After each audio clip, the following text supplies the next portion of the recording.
the United States of America, it was announced this week, is going to be sending $6 billion to Iran. Yep. $6 billion. Yeah. And this is part of a prisoner exchange, which is going to see some Iranian prisoners released back to Iran, and it's going to see 5 hostages in Iran, prisoners that are being held in Iran, 4 of which are US citizens, 1 which is actually a British citizen, so 5 in total. They are going to be released from the notorious Evin prison in Tehran, where they are being held on spying charges. Now, of course, Iran has a history of holding people who are not guilty of trumped-up charges like this, and they do that as bargaining chips, effectively. And this is why. Yeah. So the Biden administration has issued a waiver for international banks to transfer frozen Iranian money without the repercussions of US sanctions. So there are some assets which are being held in South Korea. They will be allowed to be transferred to Qatar, and from there, Iran will be able to use them for buying, apparently, humanitarian goods. $6 billion of humanitarian aid, and I wonder how much of that will actually go to humanitarian needs. But this is extremely controversial. I mean, first of all, let's just consider this from a humanitarian point of view. Of course, innocent people being held, not having committed the crimes which they are being accused of. Citizens of this country, citizens of the United States of America. Of course, our real desire is that they are released from what they are experiencing wrongly by the Iranian regime. And I think certainly if it was anyone's family, of anyone listening, and for anyone's family, we would want those individuals out. And of course, from a humanitarian case, we have to do everything we can, do our very best to get our citizens out of the hands of the Iranian regime, which is a human rights abuser, and certainly not to be trusted when it comes to undertaking international law, etc., etc. But if we are to look at it in terms of the amount of money, and also the very fact that money is being released in the form of lifting sanctions, I think we come into very controversial territory. This is $6 billion. Yeah, it's a lot of money. And for people that don't understand, that is $6,000 million. Yeah. Like when you put it in that perspective, it is a massive number. Yes. $6,000 million. So I think there are 2 players at fault here. It's certainly not the 5 prisoners in Iran who need to be released. But one player is Iran. I mean, ultimately, fault should be on the Iranian regime, and we should be holding them to account for that. Yeah, 100%. Let's face it, we wouldn't be in this situation if they weren't accusing people wrongly of spying against their country. But also, you have to really question the wisdom, I think, of the Biden administration in releasing sanctions to release $6 billion when we know that that money will be going to prop up the Iranian regime and probably also towards its nuclear program and whatever else it might be doing. Yeah, it's advancements of weapons, it's spreading of terror throughout the region, it's attacks against Israel. That's what the money's going for. It doesn't matter if it's said that it's going to humanitarian causes. Yes. It's not going to. And why isn't the prisoner swap enough?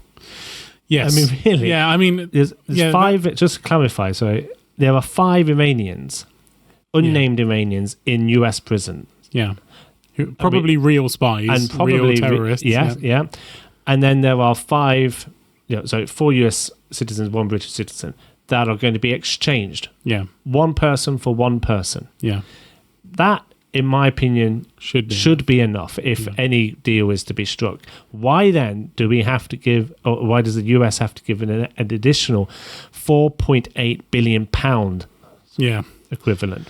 Yeah, I mean, this is one of those things when we were talking about this yesterday, I think, and we were discussing like how this happened in the past under President Donald Trump. There was a 1-for-1 prisoner exchange back about 3 or 4 years ago, and people were actually not condemning Trump, but they were saying it was wrong because it was actually conceding to the terrorists. You know, the whole policy of the US has been don't negotiate with terrorists. And so there were actually articles written in big publications saying Trump has changed the whole thing. Like we shouldn't have done a 1-for-1. We should have just got our citizen back from Iran. We shouldn't have given them anyone because they were wrongly imprisoning this person. Well, look what's happening now, and I'm not sure there's going to be the same backlash.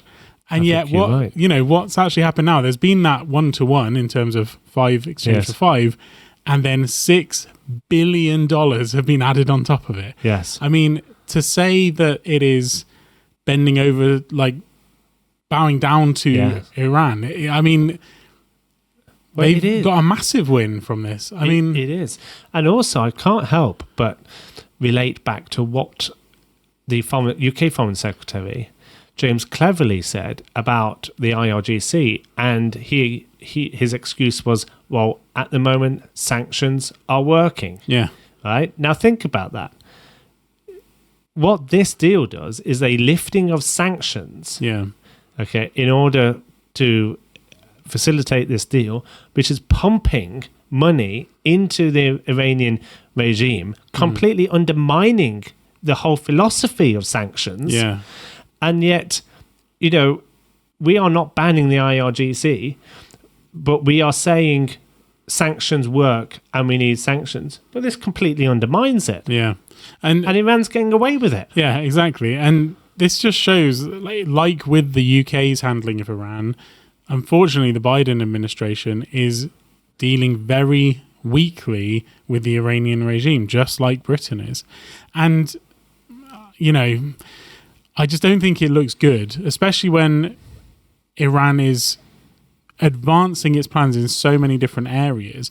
And I don't know what the reason for it is. Why now? I mean, is Biden trying to get a win politically at home? You know, there's 5 or 4 citizens coming back home and a British citizen as well. I don't know if it's like for the home politics of it. Maybe most Americans won't even know this deal involved $6 billion. I'm not sure. But for me, it just looks like a very weak stance. And this is, unfortunately, a number of weak stances that we've seen in the foreign policy of the Biden administration in recent years.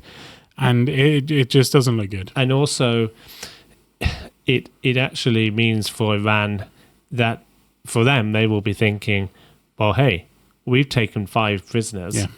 We have got our 5 guys back from prison over there, and we've got $6 billion in our pockets. Shall we imprison some others on trumped-up spying charges? Yeah, I know. Because that's what it does. It's a cycle. Yeah. And that cycle has to be broken. Of course, we want to see innocent citizens released. That's a complete injustice. And as Christians, we must stand against injustice. Yeah. So we must fight for the cause for innocent citizens of any nation to be released. But you would think that would have been enough. And actually, not just that, not just a prison swap.